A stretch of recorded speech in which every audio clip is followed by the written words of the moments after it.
सही चला गया। जदों ने गल दसी उत्थे ते उसकी इस गल नूं उस सिख ने धन गुरु नानक देव जी महाराज तक पहुँचा दिता कि इस दे ये विचार ने।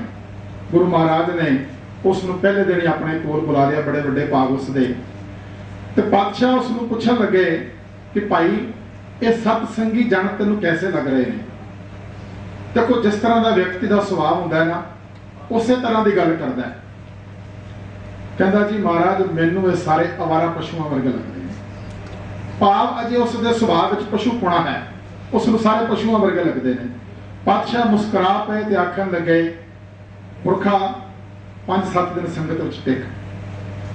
उसने हुक्म मन लिया। 5-7 दिन बाद उसनूं फिर बुलाया, फिर वही सवाल किया, पुरखा अज तेनों सतसंगी जन कैसे लग रहे हैं। आखदा महाराज बड़े वधिया मनुख ने, सुभाव बदल गया, विचार बदल गए, बोलचाल बदल गया। कहता जी बड़े वधिया मनुख ने। पातशाह कहते 5-7 दिन होर टिक। फिर बुलाया, फिर सवाल किया, कहता महाराज सारे देवते ने।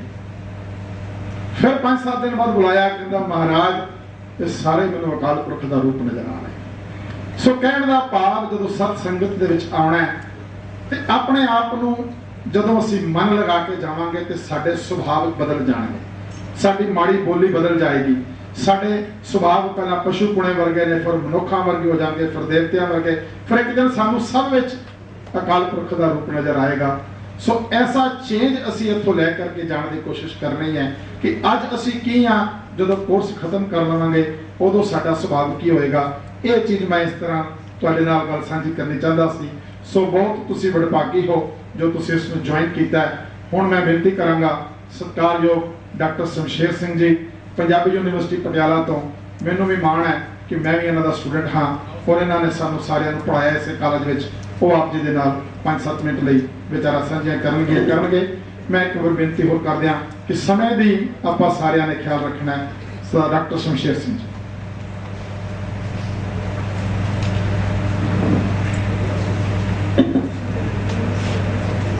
गुरु प्रसाद सिंह जी, वाहिगुरू जी का खालसा वाहिगुरू।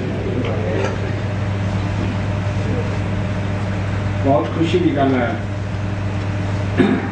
कि आप जी ने अपनी जिंदगी के रजानियां विचों समा कट के इस 10वें सैशन ज्वाइन किया। तुहानूं वेलकम किया गया प्रबंधकों वालों।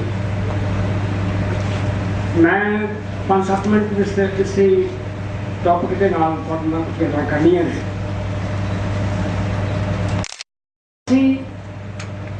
किसी नवे धर्म के धार्मी हुंदे हाँ तो वो धर्म अपने बुनियादी रूप तो डिवेलप करता होया, विकास करता होया एक ग्रंथ के रूप में साढ़े सामने उसरता है।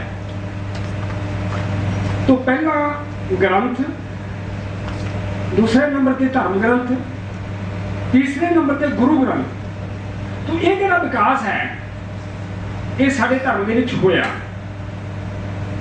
ये ग्रंथ धर्म ग्रंथ गुरु ग्रंथ सानू विरासत विच मिलिया। जदों गुरु अर्जन पातशाह ने इस धर्म ग्रंथ की संपादना शुरू की तो उन्होंने जदों अपने पुरखियां का पहले गुरु साहिबान की बाणी नूं परखिया, देखिया, इकट्ठा किया, संकलन किया ते संपादना आरंभ की। क्योंकि लड़ा पैना शुरू हो गया सी, कुछ इंटरप्रिटेशन शुरू हो गई सी, बाणी कच्ची बाणी रचनी शुरू हो गई। उन्होंने एक वाक उच्चारण किया कि प्यो दादे का जो खजाना है वो इतना अमीर है कि असी इसनूं रल मिल के वरतीए, इनू समझिए, अपने जीवन च हंडाइए तो साढ़े जीवन च परिवर्तन आ सकता। प्यो दादे का खोल दिता खजाना ता मन मेरे मन पाया निदाना, खावो खर्चो रल मिल भाई, तोड़ ना आवो वध तो जाए। तो ये जो साढ़े पुरखियां का खजाना आ, असी इस खजाने के इस विरासत के मालक होंदिया होया भी असी आत्मक तौर पर दिवालियापन साढ़े है। बैंकरप्सी किस गल की है? हुणे चेयरमैन साहब ने कहा भी असी गुरुद्वारे च जाने हैं, ठीक है, जाना मुबारक है, उत्थे कीर्तन है, उत्थे कथा है, उत्थे होर भी विचार होंगे ने, जाना मुबारक है, उतनूं नतमस्तक है, जाना चाहिए।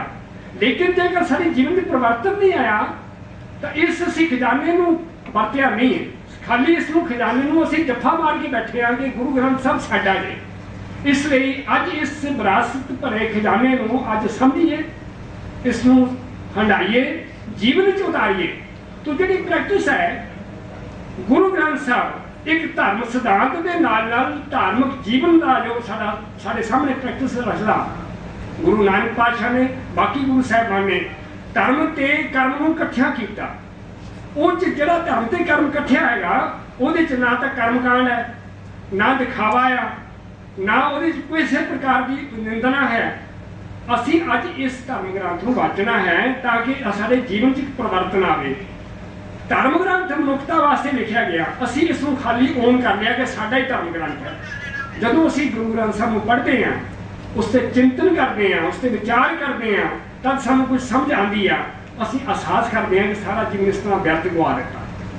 इस कोर्स का मतलब तो मंत्र ते मनोरथ इको एक है कि इस धर्म नाल जुड़े हुए विद्वान, इस धर्म के भाषा विज्ञानी, इस धर्म के संगीत के माहर, इस धर्म दी परंपरावां के माहर, इस धर्म की फिलासफी के जिहड़े माहर ने विद्वान सज्जन जिन्हां ने जो समझिया वो तुहाडे नाल विचार साझे करन। एक उत्तम एक क्रेडिट चेयरमैन साहब नूं जांदा जिन्हां ने यह मंच संकल्प धारण किया।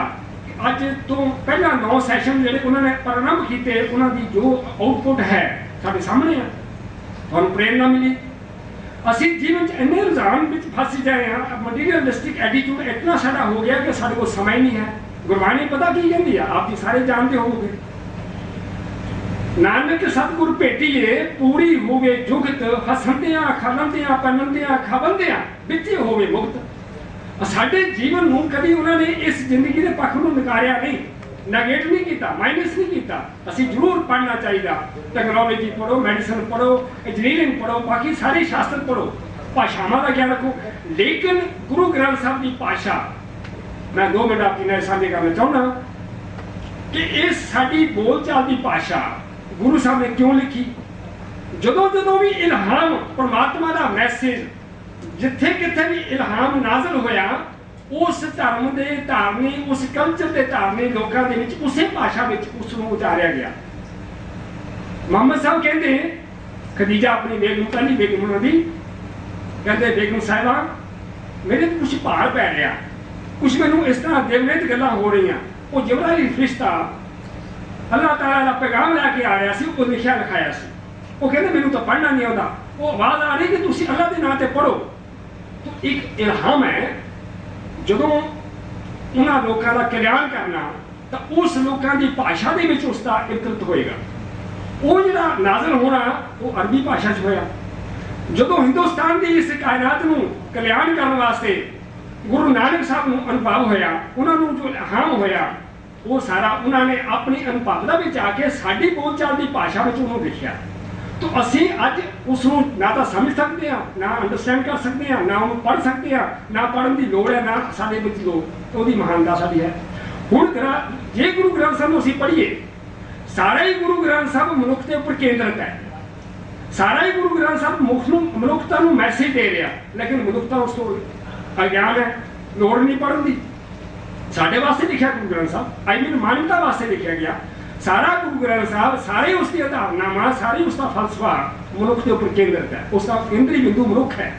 तो इसलिए अज इस गल की दौड़ है कि साड़ियाँ जिहड़ियां दुनियावी अखां है, इहदे नाल नाल साडी तीसरी अख जिहड़ी आ ज्ञान की अख है, जिहड़ा तीसरा ज्ञान का नेत्र है, ओह से अखणियां बेअन जिन्हें दसन दो मां पीढ़ी।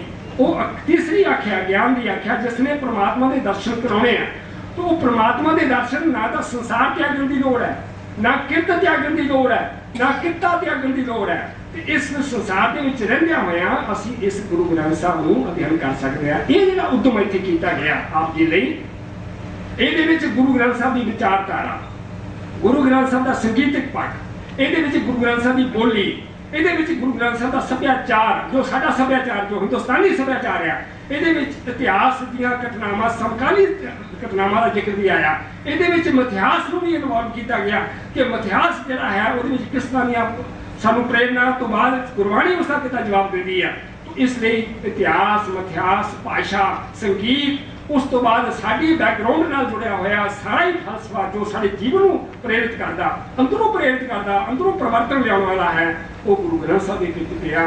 अज लोड़ है कि ਅਸੀਂ ਕੀਰਤਨ ਵੀ ਸੁਣੀਏ, ਕਥਾ ਵੀ ਸੁਣੀਏ, ਲੇਕਿਨ ਟਾਈਮ ਕੱਢ ਕੇ ਜੋ ਗੁਰੂ ਗ੍ਰੰਥ ਸਾਹਿਬ ਦੇ ਵਿੱਚ ਫਲਸਫਾ ਹੈ ਅੱਜ ਉਹਨੂੰ ਅੰਡਰਸਟੈਂਡ ਕਰਨ ਦੀ ਲੋੜ ਆ। ਤਦ ਅਸੀਂ ਸਰਵਾਈਵ ਕਰ ਸਕਾਂਗੇ ਕਿ ਸਾਡੇ ਕੋਲ ਵੀ ਇੱਕ ਵਰਲਡ ਲੈਵਲ ਦੀ ਸਕ੍ਰਿਪਚਰ ਹੈ ਜਿਹੜਾ ਕਿ ਸਾਰੀ ਮਾਨਵਤਾ ਨੂੰ ਇੱਕ ਸੰਦੇਸ਼ ਦੇ ਸਕਦੀ ਹੈ, ਜਿਹੜੇ ਸਾਰੀ ਮਾਨਵਤਾ ਦੇ ਸਾਰੇ ਸਮੱਸਿਆਵਾਂ ਦਾ ਹੱਲ ਸਮਾਧਾਨ ਦੇ ਸਕਦੀ ਹੈ।